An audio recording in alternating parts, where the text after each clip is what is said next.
The iCarnegie roster is most often used on the first day of class, especially for sections of courses that are early in the iCarnegie course sequence, such as SDP1 or SDP2. For these classes, students will often need to be given their user IDs and passwords on the first day of class. The section roster provides a quick view of this information, making it easy to expedite the first class day.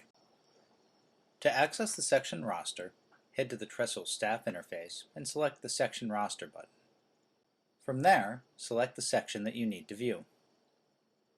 As you'll see, the section roster provides some basic information about your section, such as the name of the section and the section personnel.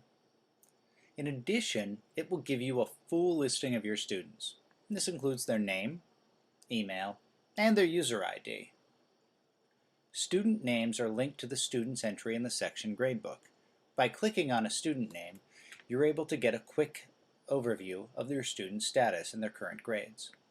As you can see, this view also provides you with a means for changing the student password and a listing for their first password, which is normally assigned randomly by the system.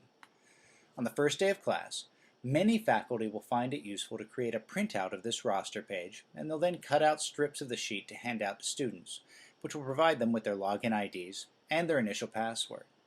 The roster page also provides you with a mechanism for changing your student's password using the Set Password button. As an instructor, you're normally the first line of technical support for your students. This tends to be a convenience, as it means that they can contact you directly for technical issues, rather than needing to email and then wait for a reply from iCarnegie's headquarters.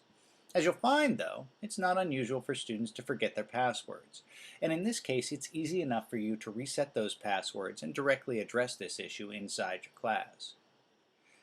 Beyond providing assistance for forgetful students, this reset password functionality is also fairly useful as a means of getting student attention.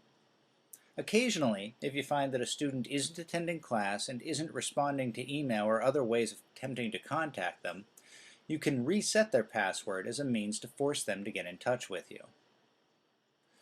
This roster page is a relatively simple one, but it does provide access to some important functionality and information that you'll be using throughout the semester.